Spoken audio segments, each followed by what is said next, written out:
Hello friends, आप सभी का स्वागत है मेरे YouTube channel true love story पर। और मेरी कहानी माय लवली ब्रदर के नेक्स्ट पार्ट को चलिए शुरू करते हैं।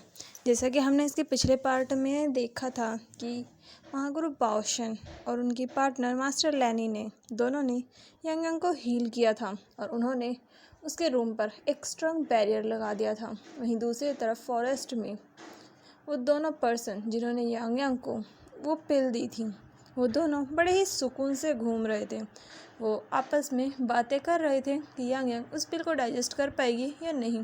लेकिन तभी उनके सामने एक पर्सन आ जाता है, जिसे देखकर वो दोनों उससे क्वेश्चन करते हैं कि तुम कौन हो और यहाँ क्या कर रहे हो और तुम्हारी हिम्मत कैसे हुई हमारा रास्ता रोकने की। जो सुनकर उस पर्सन के चेहरे पर एक इविल स्माइल आती है और वो अपने दोनों हाथों को आगे बढ़ाता है, जिससे उसके हाथों से एक एनर्जी बाहर निकलती है और वो उन दोनों की बॉडी में स्मैश कर दी जाती है, जिससे उन दोनों को कुछ पता नहीं चलता। लेकिन थोड़ी ही देर में उनकी जो आंखें थी उनसे लाइफ चली जाती है। उन दोनों की सिर्फ एक अटैक में ही डेथ हो जाती है। वो दोनों ज़मीन पर गिर जाते हैं। वहीं वो पर्सन उन्हें अपनी नज़रों से देखकर, यानी कि उन्हें ऐसे देखता है जैसे कि वो उसके लिए किसी कूड़े के बराबर हो, और वो उन्हें देखकर एक ईविल स्माइल के साथ कहता है, ये तुम दोनों की सज़ा है, तुम्हारी हिम्मत कैसे हुई उसे हर्ट करने की। और ये कहकर वो पर्सन उन्हें किक करता है, जिससे उन दोनों की बॉडीज़ जो कि वहाँ पड़ी हुई थी वो राख में बदल जाती हैं और वहीं डस्ट पार्टिकल की तरह गायब हो जाती है। फिर वो पर्सन अपने हाथ को आगे बढ़ाता है। एक लिटिल बटरफ्लाई जो कि सिल्वर कलर की थी वो उसके हाथों पर आती है। वो उस बटरफ्लाई को देखता है और उसमें से कुछ मैसेज लेता है, जिसे पढ़कर उसके चेहरे की वो इविल स्माइल अचानक से गायब हो जाती है और उसकी जगह टेंशन आ जाती है। वो पर्सन अपने आप से कहता है, लगता है मुझे उसके पास जाना होगा, वरना कहीं उसकी जान चली गई तो मेरा क्या होगा। जो कहकर वो पर्सन वहाँ से बटरफ्लाइज की तरह गायब हो जाता है और वो वहाँ से सीधा यांग यांग के रूम में टेलीपोर्ट होता है। यांग यांग जो कि अधमरी हालत में, जिसकी सांसें बिल्कुल धीमी थी, अगर कोई ध्यान से ना देखे तो कोई उसे डेथ समझ ले। वो पर्सन यांग यांग के रूम में अपीयर होता है विंडो के पास। वो यांग यांग को देखता है जो कि बेड पर लेटी हुई थी। यांग यांग को देखकर उसकी आंखों में पेन फील होता है। उसे ऐसा लग रहा था जैसे कि किसी ने उसके शरीर से उसकी आत्मा तक निकाल दी हो। वो यांग यांग के पास जाता है पर वो उसे टच नहीं करता, क्योंकि यांग यांग के ऊपर भी बैरियर लगे हुए थे, जो पर्सन सिर्फ दूर से ही देखकर बता सकता था। वो यांग यांग को देखकर उसके पास ही बैठ जाता है। यांग यांग जो कि बिल्कुल भी मूव नहीं कर रही थी, उसकी आंखें बस यांग यांग के उस चेहरे पर टिकी हुई थी जो अब बिल्कुल सफ़ेद हो चुका था। वहीं यांग यांग के लिप्स भी बिल्कुल वाइट हो चुके थे। वो पर्सन यांग यांग को देखकर धीरे से कहता है, तुमने ऐसा क्यों किया? तुम अपनी ही नहीं मेरी खुद की ज़िंदगी भी दाव पर लगा देती हो, और तुम ऐसा कर कर सिर्फ खुद को ही नहीं मुझे भी तकलीफ़ देती हो। जो कहकर वो पर्सन यांग यांग को देखकर हवा में ही उसके बालों को धीरे से सहलाता है। फिर वो पर्सन धीरे से कहता है, मैं तुम्हें कुछ नहीं होने दे सकता, क्योंकि ये सिर्फ तुम्हारी नहीं ये मेरी भी ज़िंदगी है। और ये कहकर वो अपनी उंगली को बाइट करता है, जिससे उसके अंदर से उसकी उंगली से एक ब्लड की ड्रॉप बाहर आती है, जिसे वो यांग यांग के लिप्स के पास ले जाकर वो उसकी बॉडी को टच नहीं करता, यांग यांग के माउथ में अपने ब्लड को डाल देता है, जिससे यांग यांग की बॉडी में जो वाइटनेस थी, यानी कि उसकी जो पूरा चेहरा सफ़ेद पड़ा हुआ था, वो धीरे धीरे रेड कलर में चेंज हो जाता है। वहीं वो पर्सन फिर उठकर अपनी उंगली पर एक बटरफ्लाई लेकर आता है और उसे यांग यांग की बॉडी में डाल देता है। फिर वो एक और स्पेल बोलता है और उसे यांग यांग की बॉडी में इंजेक्ट कर देता है।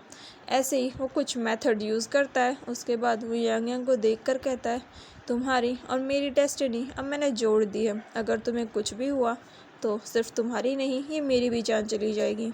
और ये कहकर वो पर्सन वहाँ से वापस यांग यांग को देखकर कहता है, अब मुझे जाना होगा इससे पहले कि वो दरवाज़ा खुल जाए। और ये कहकर वो पर्सन बटरफ्लाइज की तरह वहाँ से गायब हो जाता है।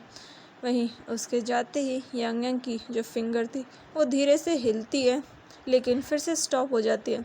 वहीं ऐसे ही 4 दिन बहुत इजीली बीत चुके थे। वो पर्सन चौथे दिन आया था।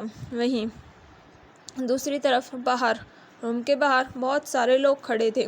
विंग, महारानी, महाराज और वांग जी, ये चारों सबसे आगे खड़े हुए थे।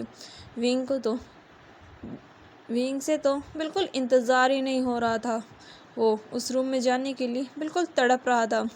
आज चौथा दिन था और आज यांग यांग को होश आना था। धीरे धीरे विंग वहाँ जो खड़ा था अभी काफ़ी परेशान हो रहा था। वांग जी उसके हाथ को पकड़कर धीरे से थपथपा कर कहता है, विंग काम डाउन, सब ठीक हो जाएगा। लेकिन विंग जैसे उसे कुछ फ़र्क ही नहीं पड़ रहा था। वो वांग जी की तरफ देखकर कहता है, ये दरवाज़ा, ये बैरियर, ये सब हट क्यों नहीं रहा, मुझे अंदर जाना है। जो सुनकर वांग जी हेल्पलेसली उसे देखकर कहता है, विंग इसमें हम कुछ नहीं कर सकते।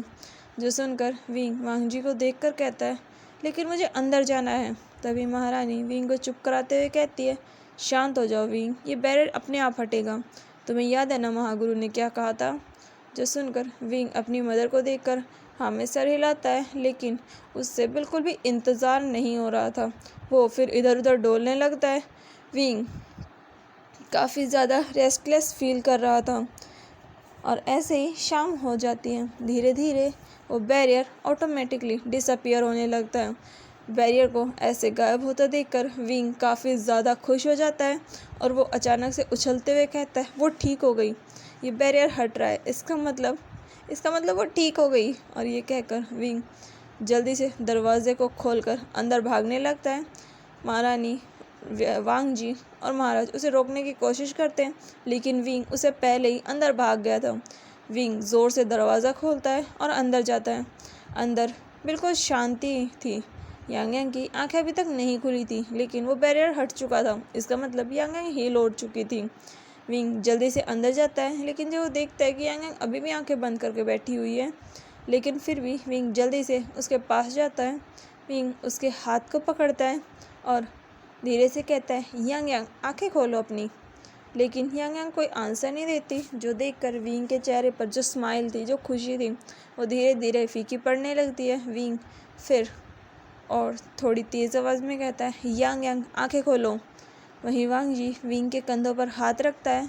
विंग एक नज़र वांग जी को देखता है, फिर से यांग यांग के हाथ को और टाइटली पकड़कर कहता है, यांग यांग आंखें खोलो। विंग जब देखता है कि यांग यांग आंखें नहीं खोल रही, वांग जी विंग को समझाते हुए कहता है, विंग उसे थोड़ा टाइम दो। लेकिन विंग वांग जी के हाथ को झटक कर गुस्से से कहता है, नहीं, उसे उठना होगा। वहीं महारानी विंग की ऐसी हालत देखकर कुछ नहीं कहती। विंग ने इन 4 दिनों में बिल्कुल भी आराम नहीं किया था, बल्कि वो काफ़ी ज़्यादा परेशान रहा था। विंग की ने अपना खाना पीना भी बहुत ज़्यादा कम कर दिया था। वो सिर्फ इतना ही खाता था कि उसकी ज़िंदगी चल सके। विंग काफ़ी ज़्यादा परेशान था, यहाँ तक कि वो रात को सो भी नहीं पाता था। विंग दोबारा से यांग यांग के हाथ को और टाइटली पकड़कर ज़ोर से चिल्लाता है, यांग यांग उठो। लेकिन जब यांग यांग कोई जवाब नहीं देती, विंग की आंखें धीरे धीरे नम होने लगती हैं और उसके आंसू टपकने लगते हैं। वांग जी जब विंग को ऐसे देखता है, उसकी भी आंखें भर आती हैं। वांग जी काफ़ी सॉफ्ट हार्टेड था। वो यांग यांग को देखकर खुद भी कहता है, यांग यांग उठ जाओ ना प्लीज़, अब बहुत ज़्यादा हो रहा है। लेकिन जब यांग यांग कोई जवाब नहीं देती, महारानी महाराज के गले लगकर रोने लगती है, क्योंकि उन्हें लग रहा था कि यांग यांग शायद अब कभी नहीं उठेगी। वहीं विंग भी काफ़ी ज़्यादा रोने लगता है। वो यांग यांग के हाथ को अपने फॉरहेड पर लगाता है और रोना शुरू कर देता है। वहीं वांग जी भी अपने माउथ को कवर कर चुका था। वो चारों काफ़ी ज़्यादा दुखी थे। वहीं उन्हें ऐसे देखकर बाकियों का चेहरा और उनकी आंखें भी नम हो चुकी थी। तभी उन्हें धीरे से आवाज़ आती है, गगा आपने मेरा हाथ बहुत ज़्यादा टाइटली पकड़ रखा है। जो सुनकर विंग और वांग जी धीरे से अपनी नज़रें उठाते हैं तो देखते हैं कि यांग यांग की आंखें खुल चुकी थी और वो विंग को देख रही थी। उसके चेहरे पर हल्की सी स्माइल थी। विंग जब यांग यांग को देखता है तो वो काफ़ी ज़्यादा खुश हो जाता है। यांग यांग होश में आ चुकी थी। वहीं महारानी जो रो रही थी वो भी यांग यांग की आवाज़ सुनकर मुड़कर यांग यांग को देखती है। विंग कुछ कर पाता उससे पहले ही महारानी दौड़कर यांग यांग को गले लगाकर उसे अपनी बाहों में भरकर कहती है, यांग यांग। वहीं विंग भी यांग यांग को ठीक ठाक देखकर वो भी खुश होकर उन दोनों को गले लगाकर कहता है, यांग यांग। वहीं वांग जी भी यांग यांग को हक करता है। उन चारों को ऐसे खुश देखकर महाराज स्माइल करते हैं। फिर वो भी धीरे से आगे आकर अपनी फैमिली को हक करते हैं। वहीं यांग यांग उन सभी को देख रही थी। तभी विंग और बाकी सब उससे अलग होते हैं। विंग उसका हाथ पकड़कर पूछता है, यांग यांग क्या तुम ठीक हो? कहीं तुम्हें दर्द तो नहीं हो रहा? क्या कुछ हुआ है? यांग यांग कुछ बताओ तो। लेकिन यांग यांग अपने गगा को देखकर कहती है, मैं ठीक हूँ गगा, चिंता मत कीजिए। जो सुनकर विंग उसके हाथ को टाइटली पकड़कर कहता है, चिंता ना करूँ? तुमने अपनी क्या हालत बना रखी थी, इसके बाद भी मैं तुम्हारी चिंता ना करूँ?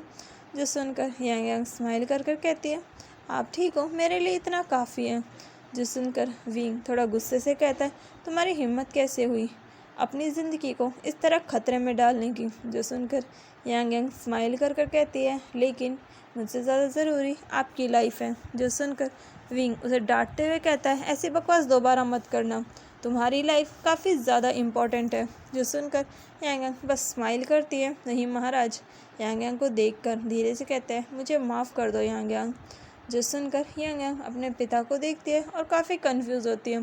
तभी महाराज फिर से कहते हैं, यांग यांग ये मेरी गलती है, मैंने बिना कुछ सोचे समझे तुम्हें उस फॉरेस्ट में जाने की इजाज़त दी, जिसकी वजह से तुम्हारी ये कंडीशन हो गई। मुझे अपनी बात पर काफ़ी पछतावा है। जो सुनकर यांग यांग स्माइल करती है और उन्हें देखकर कहती है, फादर इसमें आपकी कोई गलती नहीं है। अगर आप ऐसा खुद नहीं कहते फिर भी मैं ये करती, क्योंकि मुझे मेरे गगा को वापस लेकर आना था। फिर वो वांग जी को देखकर कहती है, वांग जी गगा अब तो आप खुश हैं ना? जो सुनकर वांग जी यांग यांग को देखकर अपने सर को हाँ में हिलाता है, लेकिन उसे भी काफ़ी दुख था। यांग यांग उसे ऐसे उदास देखकर मुंह बनाकर कहती है, गगा आप ऐसे उदास अच्छे नहीं लगते, आप हमेशा मुस्कुराते हुए ज़्यादा अच्छे लगते हैं। जो सुनकर वांग जी फोर्सफुली स्माइल करता है। जो देखकर यांग यांग मुंह बनाकर कहती है, इससे अच्छा तो आपका वही फेस है। जो सुनकर वांग जी को हंसी आ जाती है। वहीं यांग यांग सबको ऐसे खुश देखकर खुद भी काफ़ी खुश होती हैं। फिर वो अपने गगा को देखकर कहती है, गगा क्या मैं थोड़ी देर रेस्ट कर लूँ? जो सुनकर विंग जल्दी से उसके हाथ को छोड़कर उसे आराम से लेटाते हुए कहता है, ठीक है तुम आराम करो। जो सुनकर यांग यांग स्माइल करती है। वहीं बाकी सब भी काफ़ी खुश थे। लैन शिचेन आगे आकर कहते हैं, राजकुमारी आपका शुक्रिया, आपने मेरे भाई की ज़िंदगी वापस दी है। जो सुनकर यांग यांग स्माइल कर कर कहती है, वो आपका भाई नहीं बल्कि इस राज्य का एक मेंबर भी है। जो सुनकर लैन शिचेन बस अपने सर को हिलाते हैं। वो काफ़ी खुश थे। वहीं बाकी सब धीरे धीरे वहाँ से चले जाते हैं। वहीं विंग जो जाना तो नहीं चाहता था, लेकिन वांग जी उसे ज़बरदस्ती खींचकर वहाँ से लेकर जाता है ताकि यांग यांग आराम कर सकें। वहीं महारानी भी यांग यांग को रेस्ट करने का कहकर वहाँ से चली जाती है। सबके जाने के बाद यांग यांग आराम से लेट जाती है। वहीं उसकी आंखों में कुछ क्वेश्चंस थे। यांग यांग अपने मन में धीरे से कहती है, आखिर वो कौन था वो जो मेरे सपनों में था, जो मुझे यहाँ वापस लेकर आया? जो सोचकर यांग यांग के दिमाग में अचानक से वही गोल्ड सिल्वर बटरफ्लाई आती है, यांग यांग ने जो अपने ड्रीम में देखी थी। यांग यांग फिर अपने सर को धीरे से हिलाकर कहती है, लगता है ये मेरा फिर से कोई वहम है, पता नहीं क्यों मुझे हर जगह सिल्वर बटरफ्लाइज दिखती हैं। फिर यांग यांग धीरे से कहती है, पता नहीं ये बटरफ्लाइज किसकी है।